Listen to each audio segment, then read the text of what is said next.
शरद पवार गटाचे दोन नेते अजित पवारांच्या भेटीला, रोहित पाटील आणि सलील देशमुख अजित पवारांच्या भेटीला.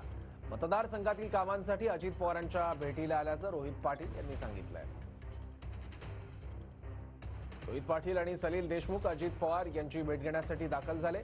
मतदारसंघातील काही कामांसाठी अजित पवार यांची भेट घ्यायला जात असल्याची माहिती रोहित पाटील यांनी दिली. आज एकूण दोन शरद पवार गटाचे नेते अजित पवारांच्या भेटीला पोहोचलेले आहेत. रोहित पाटील आणि सलील देशमुख या दोन नेत्यांचा यात समावेश आहे. दोन्ही नेत्यांनी अजित पवारांची भेट घेतली आहे. मतदारसंघातील काही कामांसाठी ही भेट असल्याची माहिती त्यांनी दिली आहे.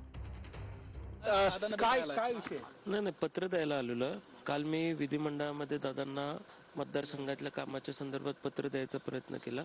दादा बोलले इथं योग्य दिसत नाही, तुम्ही मला उद्या सकाळी येऊन बंगल्यावरती भेटा. मी बंगल्यावरती पत्र विधान द्यायला परिषदेचे मुख्य प्रतोद शशिकांत शिंदे 2 दिवसांपूर्वी आले. आज विधानसभेचे मुख्य प्रतोद देत आहेत. नेमकं राष्ट्रवादीत काय चाललंय? मी तरी पत्र द्यायला आलेलो.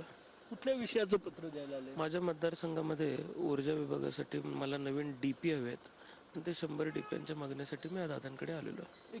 राजकारणामध्ये भेटीगाठी चालूच राहतात. परवा पण सन्मान्य उद्धव साहेब अजून मुख्यमंत्र्याला भेटले. राजकारणामध्ये भेटीगाठी चालू होतात. याचा अर्थ हे नाही इतक्या लवकर कुठल्या अलायन्स तुटतात वगैरे असं काही नाही.